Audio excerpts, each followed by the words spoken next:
de Esther, por favor. Bienvenidos a todos y a todas en esta mañana, y que Dios bendiga y nos bendiga, nos siga bendiciendo, y que durante este día sigamos también, después del culto, glorificando y exaltando. Gracias a los que habéis hecho el vídeo, a los hermanos y las hermanas que habéis hecho el vídeo.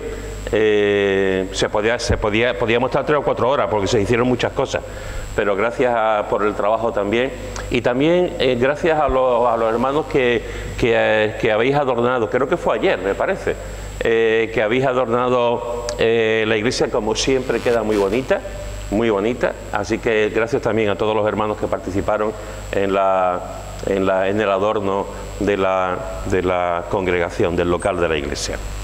Bueno, no sé si ya había encontrado el libro de Esther. Quería deciros, hermanos y personas que nos visitáis, en el libro de Esther hay 5 personajes principales. 5 personajes principales. Y cada personaje tiene su propia historia. Está por una parte el rey Asuero, por otra parte la reina Vasti, Mardoqueo, Amán y Esther, que es de la que viene el título del libro. La historia de Esther se narra en el palacio de Susa, concretamente una de las 3 capitales de Persia en aquel momento, hoy actual Irán. La fecha en la que comienza la historia es alrededor del 483 a.C. y termina en el 470. El Asuero que aquí se habla es el rey Jerjes, que es el mismo que peleó contra los griegos en la famosa batalla de las Termópilas. Cuando volvió de esta guerra es cuando suceden los acontecimientos que ocurren en el libro. El propósito del libro de Mardoqueo es el propósito de exaltar por encima de todo la providencia de Dios. Los miércoles hemos estado estudiando, durante un par de semanas hemos estado estudiando cómo una de las maneras en la que Dios se manifiesta es a través de su providencia. Pues aquí tenemos un ejemplo claro de lo que es la providencia de Dios, y cómo Dios salva a los judíos. Que había un plan maquiavélico, nunca me has dicho la palabra maquiavélico, había un plan maquiavélico por parte de Amán, uno de los personajes, el más malo que aparece en el libro, que quiere matar, quiere hacer un genocidio con los judíos, y vemos cómo al final Dios cambia todo eso y salva a los judíos. De esto es lo que trata a grandes rasgos el libro de Esther. Hoy me gustaría que viéramos algunas pinceladas en cuanto a Mardoqueo. Algunas pinceladas que nos enseña este libro sobre la gracia de Dios en la vida de Mardoqueo. Venid conmigo al capítulo 2, a los versículos 5 al 7. Capítulo 2, versículos 5 al 7 de Esther, dice así: Había en Susa, residencia real, un varón judío cuyo nombre era Mardoqueo, hijo de Jair, hijo de Simei, hijo de Cis, del linaje de Benjamín, el cual había sido transportado de Jerusalén con los cautivos que fueron llevados con Jeconías, rey de Judá, a quien hizo transportar Nabucodonosor, rey de Babilonia. Y había criado a Hadasa, es decir, Esther, hija de su tío, porque era huérfana, y la joven era de hermosa figura y de buen parecer. Cuando su padre y su madre murieron, Mardoqueo la adoptó como hija suya. Una de las primeras cosas que vemos en la vida de Mardoqueo es que fue un hombre compasivo. Fue una persona compasiva. Fijaros que aquí encontramos que Mardoqueo adopta a su prima Esther después de que sus padres murieran, y él lo adopta como su propia hija, con los derechos de su hija, con los deberes de su hija, y él se convierte en ese momento como padre de su prima, que se había quedado completamente huérfana. Y estaba pensando, cuando estaba leyendo este texto, estaba pensando que de la misma forma nosotros también antes éramos huérfanos. Nosotros también estábamos separados, nosotros no teníamos un padre, Dios ha hecho todo el mundo, Dios lo ha creado todo, pero a la hora de entrar en la relación de Dios como padre, solamente podemos entrar siendo hijos, no podemos entrar de otra manera. Y la palabra de Dios nos dice que estamos separados de Dios por el pecado. ¿Cómo podemos tener esa relación filial con Dios? Y que pase de no solamente ser Dios, Señor, gobernador del mundo, sino que pase también a ser nuestro papá, que pase también a ser Padre nuestro. La Biblia nos lo dice, por el proceso de la justificación, de la redención. Cristo murió por nosotros en la cruz.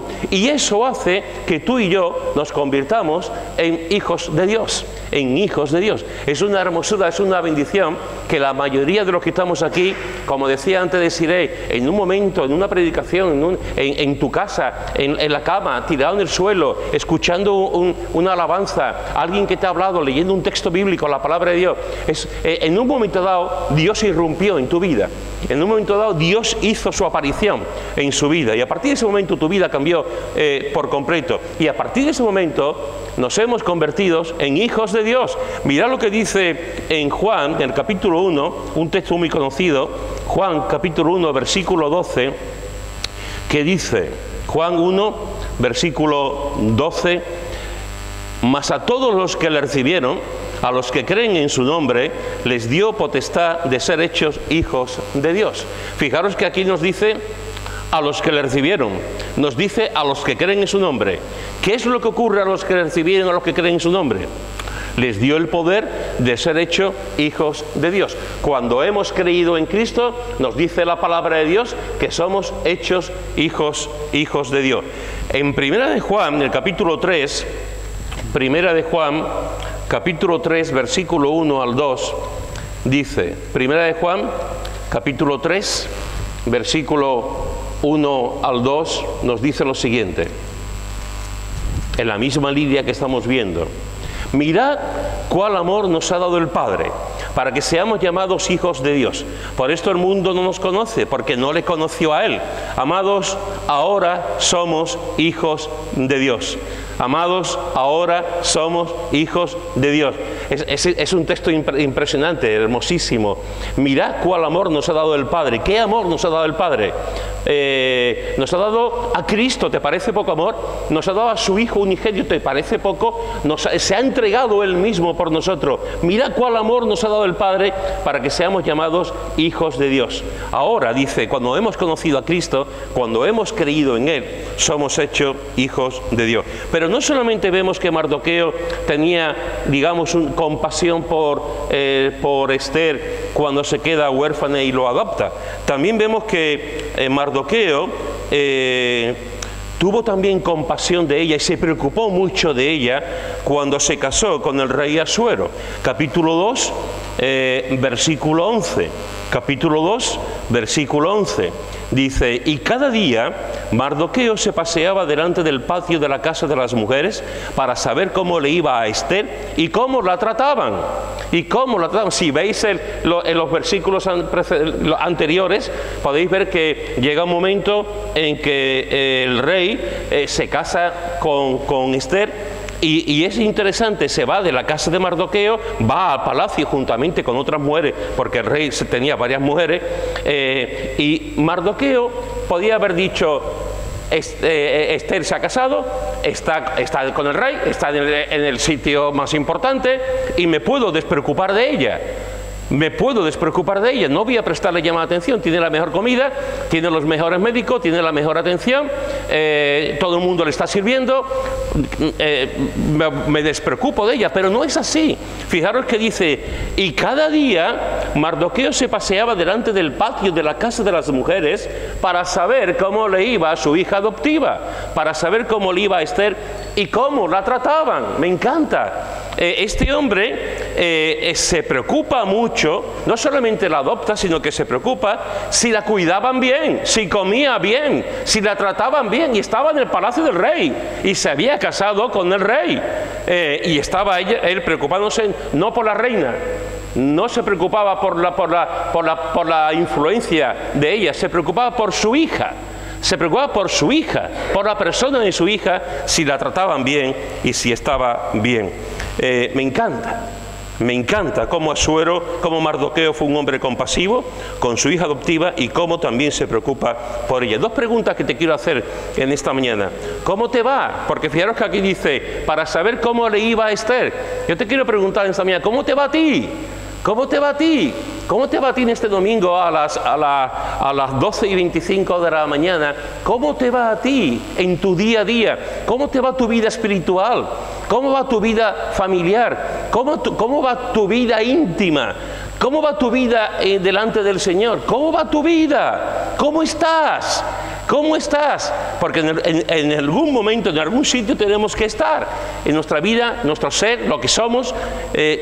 ¿Dónde estás en esta mañana? Y otra pregunta que te quiero hacer es, ¿cómo te tratan? Porque fijaros que dice, para saber cómo le iba a Esther y cómo la trataban. Y te quiero preguntar también esta segunda pregunta, ¿cómo te tratan? ¿Cómo te tratan? Y también unida a esa pregunta, te puedo preguntar, ¿y tú cómo tratas a los demás? ¿Cómo te tratan y cómo tratas tú a los demás? Déjame decirte algunas cosas en cuanto a la hora de tratar a la gente. Como Mardoqueo se preocupaba por cómo trataban a su hija adoptiva. Déjame decirte que trates a la gente con respeto. Trata a la gente con respeto. Cuando tú ves los evangelios y tú ves la vida preciosa de Jesús de Nazaret, tú ves cómo Jesús respetaba a todo tipo de personas. Jesús respetaba a las mujeres que se quedaban la vida en la calle. Jesús respetaba a los pecadores. Esa era una de las cosas que los fariseos y saduceos tenían contra él, que él trataba a los pecadores, no los trataba con la punta del pie, no los trataba mal, sino que los trataba con amor y les predicaba también el evangelio, y él se daba a ellos. Jesús siempre trató con respeto a todo tipo de personas, incluidos los niños. ¿Cómo tratas tú a la gente? ¿Cómo tratas tú a las personas? ¿Cómo tratas tú a los extraños, a los inmigrantes, a la gente de tu familia, a los que viven en tu entorno, a la gente de la iglesia, a la gente de tu trabajo? ¿Respetas a todo tipo de personas o no? Porque en el trato que tenemos con la gente, tenemos que respetar a todo tipo de personas, a todo tipo de creencias, a todo tipo de religiones, a todo tipo de formas. Tenemos que respetar a todo el mundo. Quiero decirte en esta mañana que trata a la gente que te gusta, y no solamente que lo trates con respeto, sino que tratas en tu trato con la gente, hazlo de tal manera como te gustaría a ti que te trataran. Mira lo que dice en Mateo, en el capítulo 7, Mateo, capítulo 7, versículo 12. Mateo, capítulo 7, versículo 12.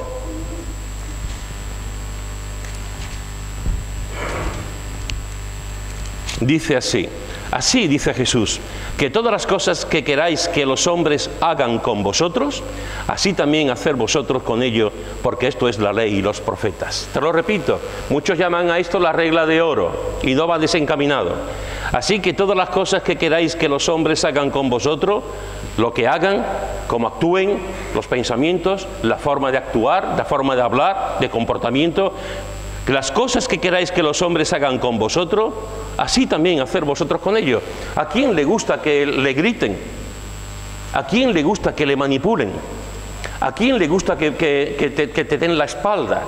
¿A quién le gusta que te falten al respeto? Si a alguien aquí le gusta que le falten al respeto, pues va mal, algún problema tienes. A nadie nos gusta que nos griten. A nadie nos gusta que nos den la espalda. A nadie nos gusta que nos dejen a un lado. A nadie nos gusta que sean violentos con nosotros. A nadie nos guste, tú no, yo primero, cuando tú estás el segundo. A nadie le guste que la gente se cuele en las colas. A nadie le gusta que a otro que te desprecien. A nadie. Pues si a nosotros no nos gusta esto, ¿por qué lo hacemos con los demás? ¿Por qué lo hacemos con los demás? A todo el mundo nos gusta que nos hablen bien. A todo el mundo nos gusta que nos honren. A todo el mundo nos gusta que nos den las gracias. A todo el mundo nos gusta que haya un buen comportamiento con nosotros, etcétera, etcétera, etcétera, etcétera. Pues de la misma forma tenemos que hacerlo también nosotros con los demás. No estamos por encima de otros. No le decimos a la gente cosas para dañar. Tenemos que tratar a la gente, los más grandes y los más pequeños, como nos gustaría que nos trataran a nosotros. A veces me encuentro, porque hay una cierta fama de que los jóvenes son maleducados y que los jóvenes hablan mal le gritan a la gente y no prestan atención a las personas mayores. Déjame deciros que estoy cansado de ver a personas mayores maleducadas. Estoy cansado de ver a personas mayores con falta de respeto a los demás. Estoy cansado de ver a personas mayores que gritan a los demás. No es cuestión solamente de jóvenes, es de educación. Y hay gente mayor que, y creerme que hay muchas, gente mayor que realmente tienen una falta de respeto hacia los demás. La gente mayor tiene que respetar a los jóvenes, igual que los jóvenes tienen que respetar a la gente mayor. Los jóvenes tienen que respetar a los adolescentes. Los adolescentes tienen que respetar a los niños. Los niños tienen que respetar a la gente mayor. Los hijos pequeños tienen que respetar a sus hermanos mayores. Los hijos tienen que respetar a sus padres. Los padres tienen que respetar a sus hijos, etcétera, etcétera, etcétera, etcétera, etcétera. Respeta a la gente, trata a la gente con respeto y trata a la gente de la manera que a ti te gustaría que te trataran. Y, sobre todo, trata a la gente con gracia. Trata a la gente con gracia. Con la gracia que Dios está actuando en tu vida, trata tú también a la gente con la misma gracia que Dios está haciendo en tu vida. Mardoqueo no solamente fue un hombre compasivo, también fue un hombre que hizo lo correcto. Mirad lo que dice en el capítulo 2, versículo 21 al 23. Capítulo 2, versículo 21 al 23 dice: en aquellos días, estando Mardoqueo sentado a la puerta del rey, se enojaron Bigtán y Teres, dos eunucos del rey, de la guardia de la puerta, y procuraban poner mano en el rey Asuero. Cuando Mardoqueo entendió esto, lo denunció a la reina Ester, y Ester lo dijo al rey en nombre de Mardoqueo. Se hizo investigación del asunto y fue hallado cierto. Por tanto, los dos eunucos fueron colgados en una horca, y fue escrito en el caso en el libro de las crónicas del rey. Fijaros, hermanos, que aquí en la providencia de Dios, Dios permite que Mardoqueo esté sentado en la puerta del rey y está escuchando una conversación de dos hombres, dos eunucos que están sirviendo, que están trabajando para el rey, que son de la guardia, y están hablando entre ellos, y en el texto hebreo se ve claramente que lo que están haciendo es preparando un plan de asesinato. Quieren matar al rey, quieren matarlo, quieren acabar con él. Y él está escuchando esa conversación de un complot. No sabemos si solamente estaban estos dos hombres, si había más gente, pero ellos dos, por algún motivo, por alguna razón que el texto bíblico no lo dice, ellos estaban haciendo un plan de asesinato para matar al rey Asuero. Pero Mardoqueo lo escucha, Dios lo pone ahí. Es la providencia de Dios. Dios lo pone ahí. ¿Y qué es lo que hace Mardoqueo? Mardoqueo podía haber mirado para otro lado. Mardoqueo podía haber dicho: conmigo no ocurre nada. A mí yo duermo un picolín. Esto tiene que ver con el rey, con algo habrá hecho. Mardoqueo podía irse a su casa tranquilamente y dejar que el plan que estaban ejecutando estas dos personas siguiera adelante y mataran al rey Asuero. Pero no lo hizo. No miró para otro lado. No se quedó callado. No ocultó nada. Lo que hizo fue denunciarlo, decirlo a su hija adoptiva. Se lo dijo a ella, y ella se lo dijo al rey. Y le dijo al rey: hay un complot para matarte. Y el rey investiga la situación, lo que ocurre, y se dan cuenta que efectivamente hay un complot, y matan a estos dos hombres que estaban preparando ese asesinato. Y es interesante porque fijaros que dice, esto va a ser determinante en la historia, porque dice al final: y fue escrito en el caso en el libro de las crónicas del rey. Esto es determinante, como veremos un poquito después. Hermanos y hermanas, Mardoqueo hizo lo correcto. Mardoqueo no miró para otro lado. Mardoqueo no ocultó la información. A Mardoqueo no le daba igual que un hombre lo matara, aunque fuese el rey. Mardoqueo hizo lo correcto. Igual que David. ¿Os acordáis de David? Estaba allí en la cueva con sus hombres, con sus 400 hombres, y llega el rey Saúl, que lo está intentando matar por activa y por pasiva. El rey Saúl entra en la cueva, hace sus necesidades en la cueva, y allí están, en esa cueva están los que están con David, y le dicen: ahí está Saúl, que te quiere matar. Ahí está Saúl, aprovecha, coge un cuchillo y cárgatelo. y vemos cómo David coge y llega donde está Saúl, en el silencio de la cueva, la gente ahí calladita, y coge un cuchillo y en vez de matarlo, lo que hace es que le corta un trozo de la capa del rey, le corta un trozo en vez de matarlo, porque él no quería poner la mano sobre el ungido de Dios, no quiso matar a aquel que era el ungido de Dios. David podía haberlo matado. David podía haberse plegado a la que la gente decía, a los que sus compañeros le decían, ¡mátalo! Pero David no lo hizo, porque David hizo lo correcto. David hizo lo correcto. Lo más fácil en ese sentido hubiese sido, oye, que aquí está el que me persigue, oye, que aquí está el que me quiere matar, oye, aquí está el que me está haciendo la vida imposible. Lo más fácil hubiese sido la justicia por su mano, como mucha gente hace. Sin embargo, él no lo hizo. ¿Por qué? Porque fue un hombre que hizo lo correcto, lo que tenía que hacer. Cuando Lutero estaba en el concilio, ante la dieta de Bonn, con todos aquellos príncipes que estaban acusándolo de herejía, de que no hacía, que se desviaba de la enseñanza de la Iglesia Católica, cuando Lutero estaba allí defendiendo su fe, Lutero llegó a un momento en que dice, mi conciencia es prisionera de la palabra de Dios. Mi conciencia es prisionera de la palabra de Dios. Mostrarme con la palabra, mostrarme con la Biblia en lo que yo estoy equivocado. Mi conciencia está prisionera de la palabra de Dios. Lutero sabía que lo podían matar. Lutero sabía que podían acabar con él. De hecho, su vida peligraba mucho. Lutero lo sabía, pero hizo lo correcto. Hizo lo correcto en defender su fe, en ampararse bajo las alas de Dios y que Dios fuese realmente el que lo cogiera, el que lo protegiera. Lutero hizo lo correcto ante su fe, ante lo que él creía. El buen samaritano hizo lo correcto. El buen samaritano cogió a aquel hombre que estaba tirado en el suelo, aquel hombre que nadie se preocupaba por él, ni los maestros de la ley, ni los levitas, nadie se preocupaba por aquel hombre, y pasa el samaritano y lo cogió, lo curó, lo vendó, lo llevó, lo puso en el burro, lo llevó a un sitio, a una pensión, a un hotel, allí para que lo cuidaran, pagó dinero.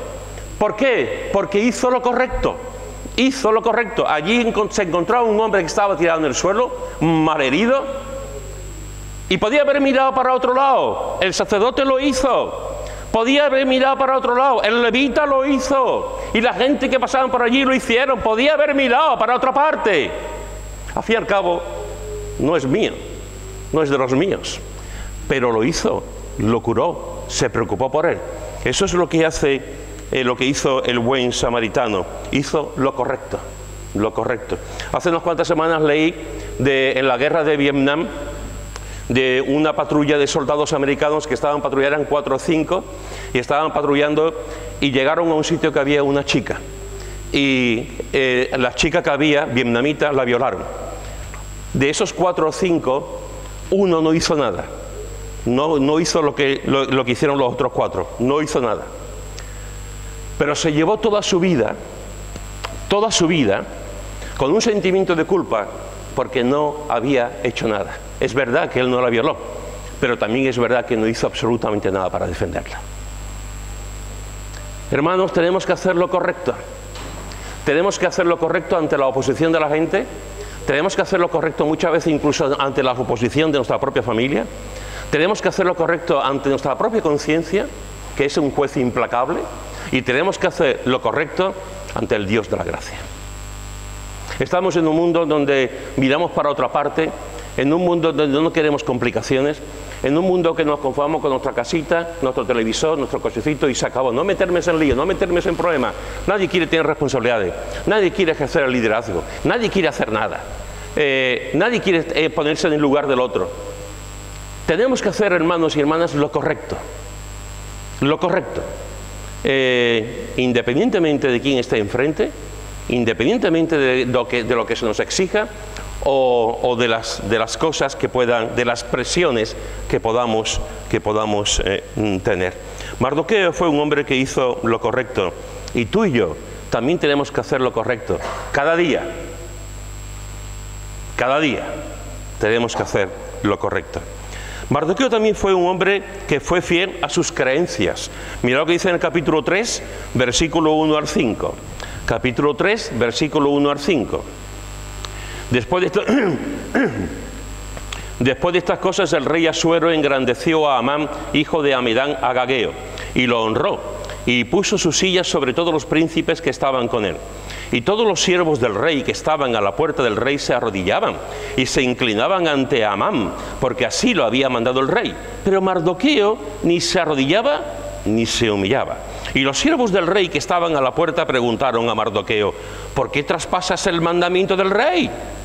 Aconteció que hablándole cada día de esta manera y no escuchándolos él, lo denunciaron a Amán, para ver si Mardoqueo se mantendría firme en su dicho, porque ya él les había declarado que era judío. Y vio a Amán que Mardoqueo ni se arrodillaba ni se humillaba delante de él. Y fíjate, y se llenó de ira. Y se llenó de ira. Aquí encontramos a otro de los personajes de este libro precioso, a Amán, el malo por excelencia. El hombre que intentó acabar con los judíos, con Mardoqueo al frente y después con todos los judíos.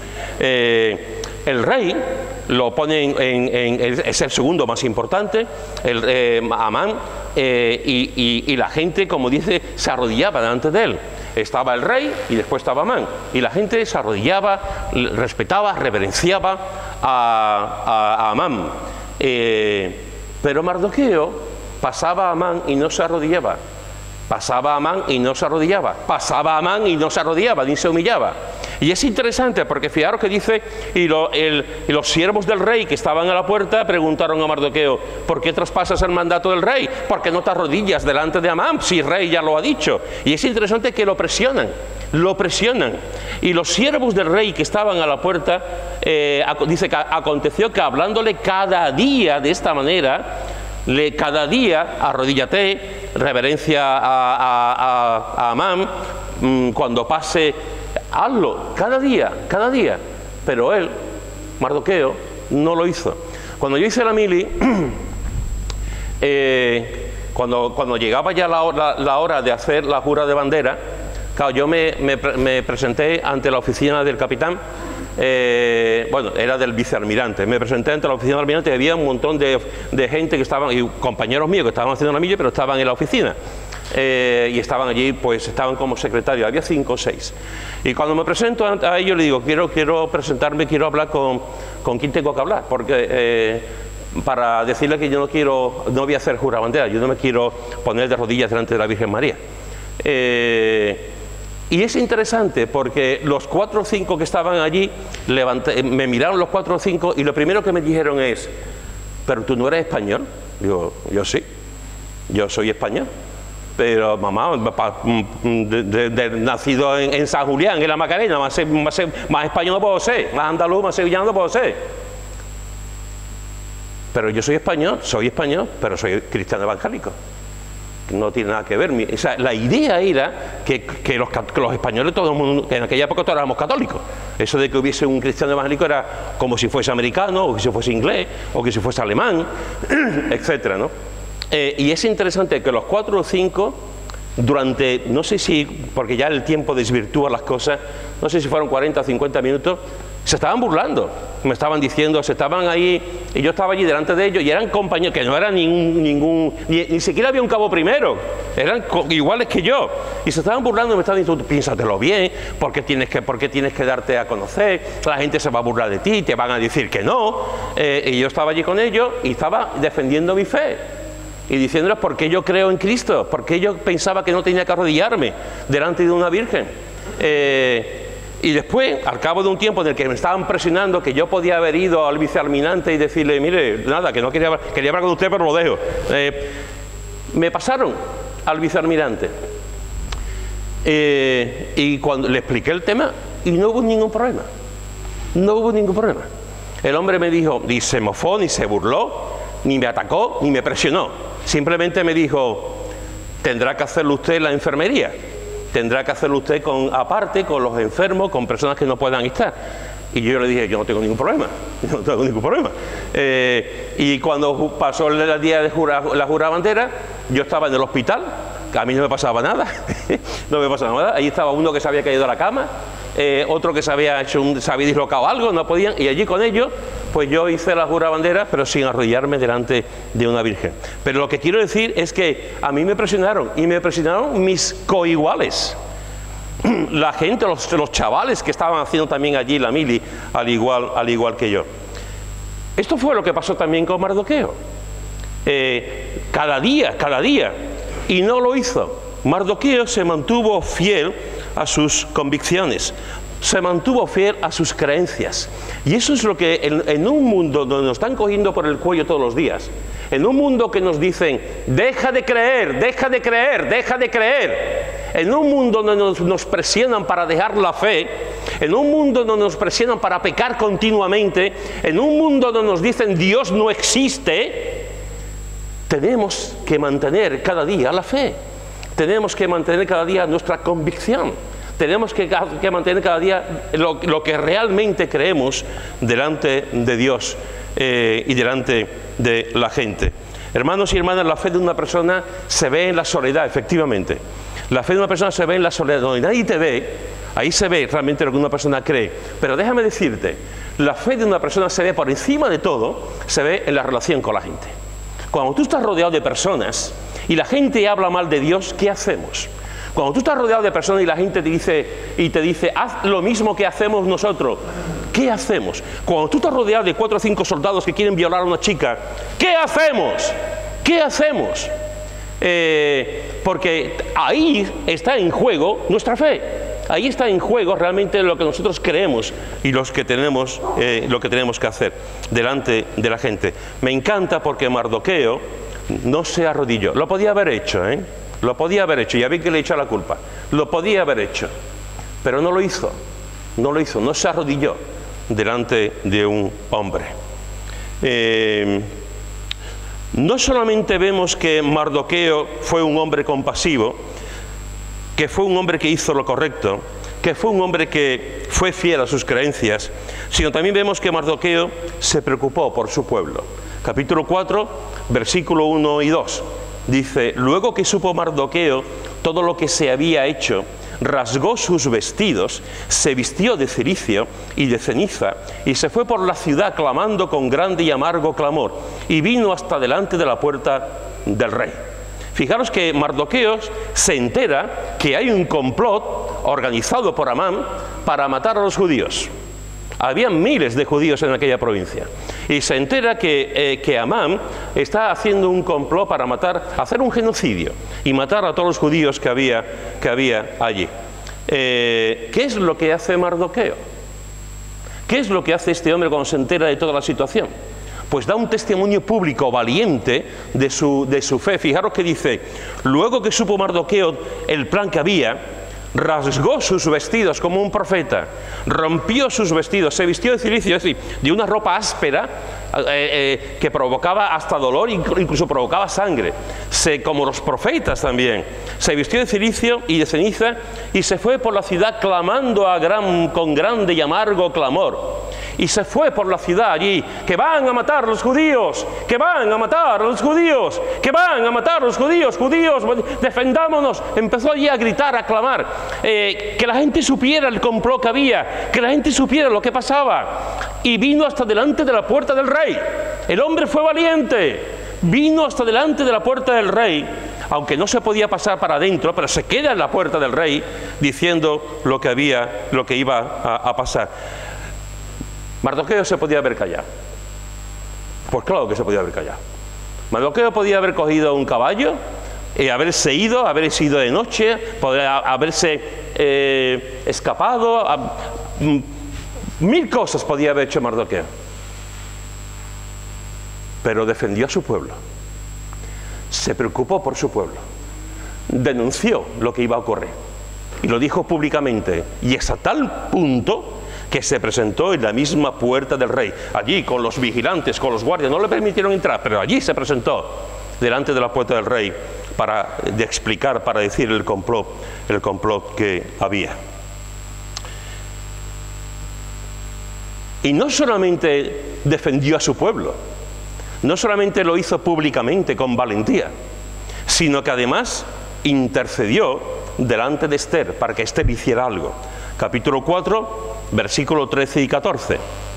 Dice: entonces dijo Mardoqueo que respondiesen a Esther: no pienses que escaparás en la casa del rey más que cualquier otro judío, porque si callas absolutamente en este tiempo, respiro y liberación vendrá de alguna otra parte para los judíos, mas tú y la casa de tu padre pereceréis.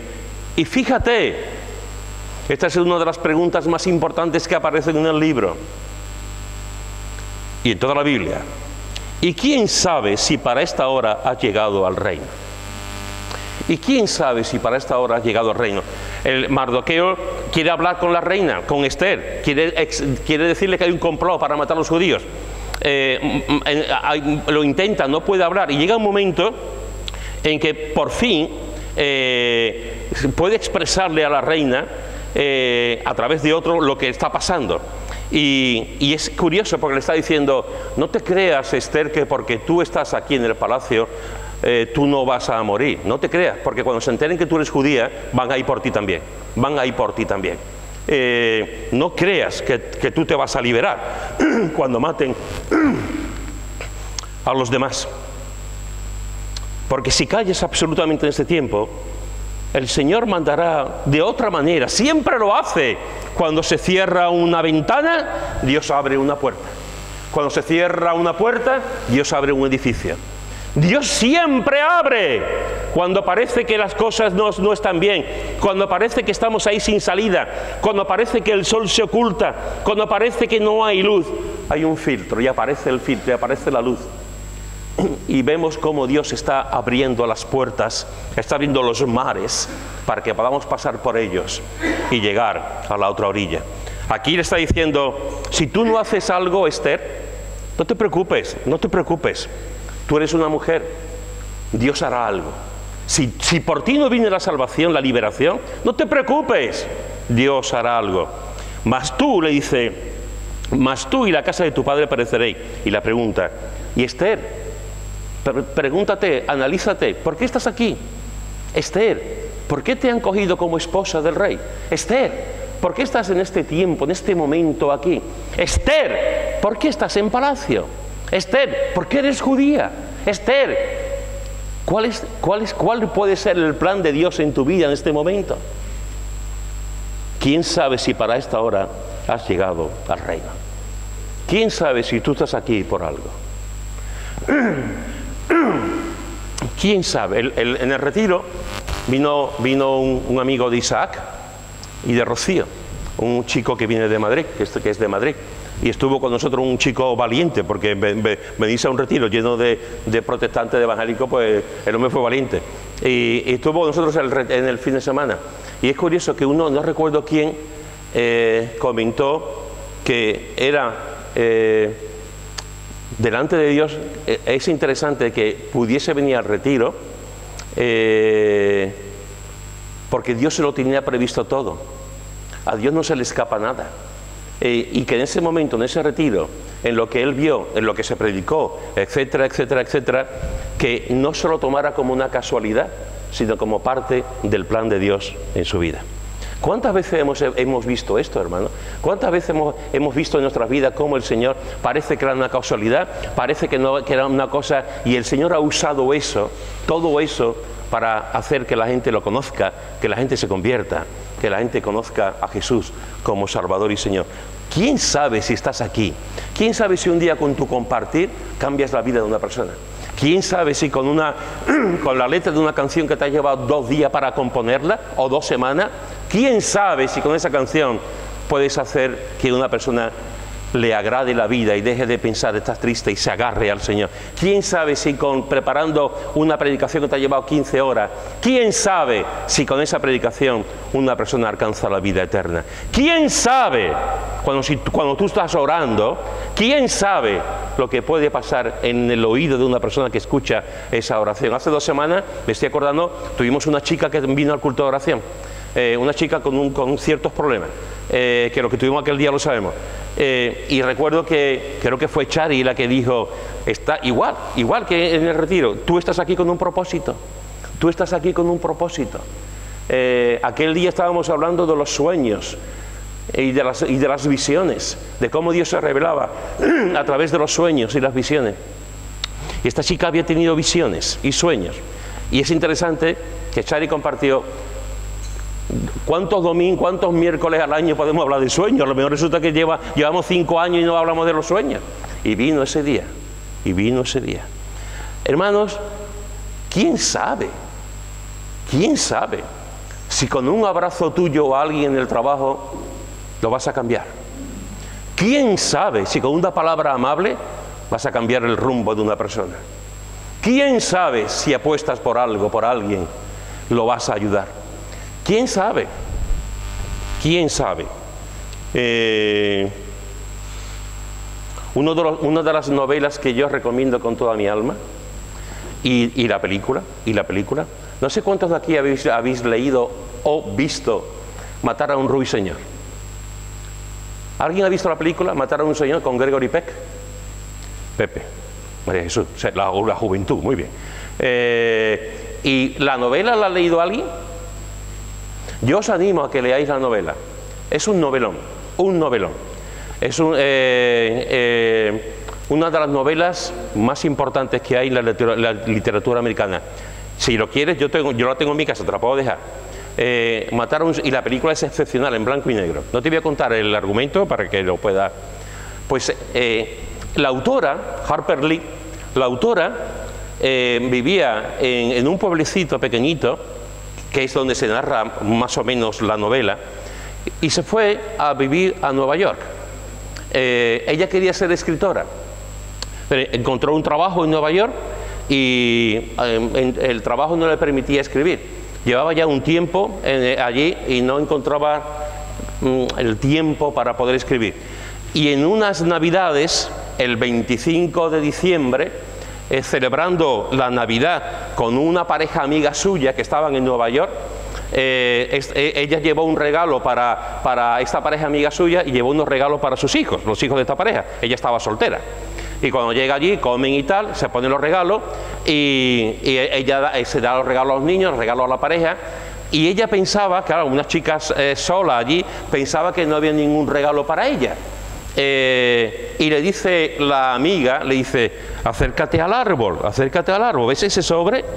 Y ella se acercó al árbol y vio un sobrecito. Abre el sobre y en el sobre ponía: durante un año tienes todos los gastos cubiertos y no hace falta que trabajes, más o menos. Durante un año tienes todos los gastos cubiertos y no hace falta, deja tu trabajo. Cuando ella leyó eso, le dijo a sus amigos, al matrimonio, dijo, ¿esto qué es lo que es? Y el matrimonio le dijo, mira, creemos en ti, creemos en tu capacidad, creemos en tu talento para escribir. Tenemos un dinero ahorrado y este dinero lo ponemos a tu disposición para que durante un año tu trabajo sea solamente escribir. Deja el trabajo y dedícate todos los días durante un año a escribir. Ella dijo que no, evidentemente. Ella dijo que no, ¿cómo voy a hacer esto? Esto es vuestro dinero, es vuestro ahorro. Al final, ella dijo que sí, pero de manera de préstamo, que ella devolvería el dinero cuando pudiese. Escribió el libro en ese año. Se dedicó 7 o 8 horas diarias a escribir. Escribió Matar a un ruiseñor. Lo mandó a una editorial. La editorial lo publicó. La editorial le dijo, es tu primera novela, es tu primer libro, no eres conocida.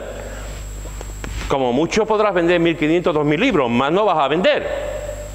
Pues la editorial se quedó sorprendido, porque vendió solamente en Estados Unidos, vendió 3 o 4 millones de libros.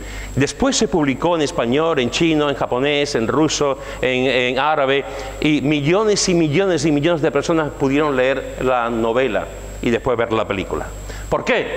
Porque había un matrimonio que creyó en esta mujer, un matrimonio que creyó en su capacidad y en su talento para poder escribir, porque se preocupó por esta muchacha, por esta mujer. Lo mismo que hizo Mardoqueo, que se preocupó por su pueblo. Y además no solamente se preocupó por su pueblo, sino que intercedió delante de la reina por su pueblo. Y la reina fue e intercedió delante del rey. Déjame decirte algo en esta mañana. La mejor manera que tú tienes de preocuparte por tu iglesia es orar por tu iglesia. Te lo repito. La mejor manera que tienes de preocuparte por tu iglesia no es darle al pico. La mejor manera que tienes de preocuparte por tu iglesia es orar por tu iglesia. Capítulo 6, versículo 1 al 11. Capítulo 6, versículo 1 al 11. Porque en este texto que vamos a leer ahora, vemos cómo Mardoqueo recibió la gracia del rey. Capítulo 6, versículo 1 al 11. Aquella misma noche se le fue el sueño al rey y dijo que le trajesen el libro de las memorias y crónicas y que las leyeran en su presencia. Entonces hallaron escrito que Mardoqueo había denunciado el complot de Bigtán y de Teres, dos eunucos del rey, de la guardia de la puerta, que habían procurado poner mano en el rey Asuero. Y dijo el rey: ¿qué honra o qué distinción se hizo a Mardoqueo por esto? Y respondieron los servidores del rey y sus oficiales: nada se ha hecho con él. Entonces dijo el rey: ¿quién está en el patio? Y Amán había venido al patio exterior de la casa real para hablarle al rey para que hiciese colgar a Mardoqueo en la horca que él le tenía preparada. Y los servidores del rey le respondieron: he aquí Amán está en el patio. Y el rey dijo: que entre. Entró pues Amán, y el rey le dijo: ¿qué se hará al hombre cuya honra desea el rey?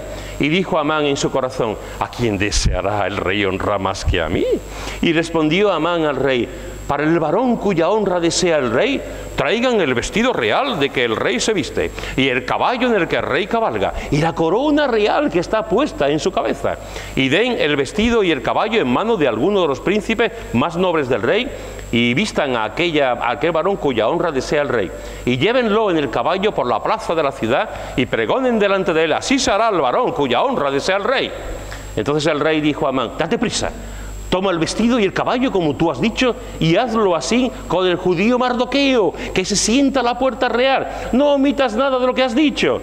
Y Amán tomó el vestido y el caballo, y vistió a Mardoqueo, y lo condujo a caballo por la plaza de la ciudad, e hizo pregonar delante del rey: así se hará al varón cuya honra desea el rey.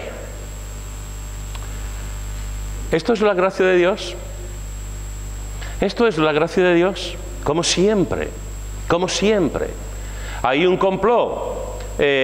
Amán quiere matar a Mardoqueo, no aguanta que Mardoqueo no se arrodille delante de él, se llena de ira contra él porque no se arrodilla, y hace un complot, y de ese complot después pasa a matar a todos los judíos. Y fijaros que el rey no se entera de nada, el rey no lo sabe. Amán llega por la noche, su esposa le dice que haga una horca para matar a Mardoqueo, llega al palacio, empiezan a preparar aquello, y mira por dónde, hermanos, otra vez, la providencia de Dios. Allí está aquel hombre que está en la cama y no puede dormir, no puede dormir. ¿Y qué es? Se levanta y hace tila, pues bueno, lo podía haber hecho, pero no lo hizo. Se levanta y hace un cafelito, pues bueno, lo podía haber. Se toma un bizcocho. No, lo que hace este hombre es, empieza a contar ovejas, como hago yo. Pues se levantó porque no podía dormir y empieza a dar paseos por allí. Y se acuerda, fíjate, se acuerda del libro de las crónicas y las memorias, y le dice: bueno, qué mejor manera, ya que no puedo dormir, voy a leer las crónicas de lo que ha pasado en mi reino hace tiempo.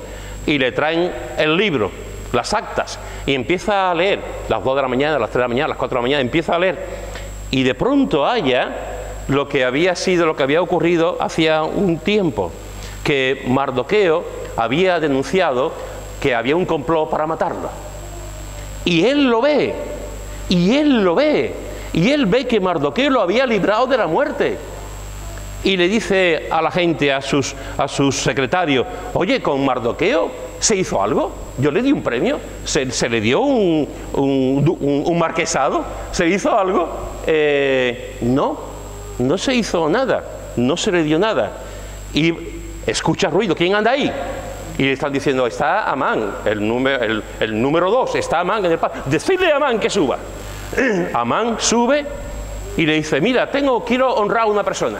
¿Qué me aconsejas tú para honrar? Y Amán dice: ¿a quién va a honrar? Al chachipiruli. ¿A quién va a honrar? Yo soy el número 2, soy el mejor. ¿A quién va a honrar? Se le hace la boca agua. Y fijaros que le dice que traigan, lo que pidió fue tremendo, que traigan el vestido real, el que tú viste, rey, el caballo en el que tú cabalgas y la corona que está encima de tu cabeza, que lo traigan y se lo pongan a la persona que tú vas a honrar. Y era allí pensando que se lo va a ocurrir. Y yo supongo, yo no sé la cara que pondría, pero cuando el rey le dijo, muy bien, me gusta mucho lo que has dicho, tráete a Amán. Amán digo, tráete a Mardoqueo y hazlo. No era para mí, no era para ti, era para Mardoqueo. Y pónselo, ya imaginaros a Amán con todo lo que él pensaba que iba a hacer para él, llevando el caballo con la cara descompuesta, porque sabía lo que iba a venir después, con la cara descompuesta llevando. Esto es lo que se hace al hombre que que el rey honra. Mirad, el caballo del rey, la corona del rey, el vestido real del rey. Eso es lo que hace Dios. Eso es lo que hace Dios. Dios es especialista en la gracia. Lo que estaba destinado para matarlo, lo convierte en la gracia de Dios, de una forma impresionante. Y si te parece poco esto, mira lo que dice el último capítulo, capítulo 10 de Esther. Solamente son 3 versículos, el capítulo 10. Dice, el rey Asuero impuso tributos sobre la tierra y hasta las costas del mar, y todos los hechos de su poder y autoridad, y el relato sobre la grandeza de Mardoqueo, con que el rey le engrandeció, ¿no está escrito en el libro de las crónicas de los reyes de Media y de Persia? Porque Mardoqueo el judío fue el segundo después del rey Asuero, y grande entre los judíos, y estimado por la multitud de sus hermanos, porque procuró el bienestar de su pueblo y habló paz para todo el linaje. Me encanta, me encanta. El Señor le provee, permite que le honre el rey, y además fijaros que dice, en este último capítulo impresionante, le dice todos los hechos de su poder y autoridad y el relato sobre la grandeza de Mardoqueo. La gracia de Dios hizo que Mardoqueo no solamente tuviese el caballo, la corona y la ropa, sino que le permitió tener grandeza. La grandeza de Mardoqueo con que el rey le engrandeció. Y dice que fue el segundo después del rey Asuero, grande entre los judíos y estimado por la multitud de sus hermanos. ¿Por qué? Porque procuró el bienestar de su pueblo y habló paz para todo el linaje. Hermanos y hermanas, la gracia hace que un judío se convierta en el segundo hombre más importante de un reino gentil. Eso solamente lo hace la gracia de Dios. De un rey gentil, un judío. La gracia de Dios hace que un hombre, que es Mardoqueo, que era un hombre compasivo, que hacía lo correcto, que fue fiel a su fe y que se preocupó por el pueblo, la gracia de Dios hizo que se levantara y todo el mundo pudiese ver lo que Dios hizo en su vida. ¿Sabéis? Mardoqueo significa hombre pequeño. Hombre pequeño. Yo creo, no sé si los padres era un hombre, no se dice cuál es su tamaño físico. Hombre pequeño. Pero la gracia de Dios, lo que hizo en este hombre, no fue solamente que era un hombre pequeño, y la gracia de Dios lo hizo grande. La gracia de Dios lo hizo un gigante. Lo hizo un gigante. Dios hizo una obra gigantesca. La gracia de Dios lo hizo en la vida de Mardoqueo. La gracia de Dios, hermanos y hermanas, hace que Dios nunca olvide tu servicio y tu trabajo para Él. Dice en Hebreos, en el capítulo 6, versículo 10, Hebreos capítulo 6, versículo 10, dice: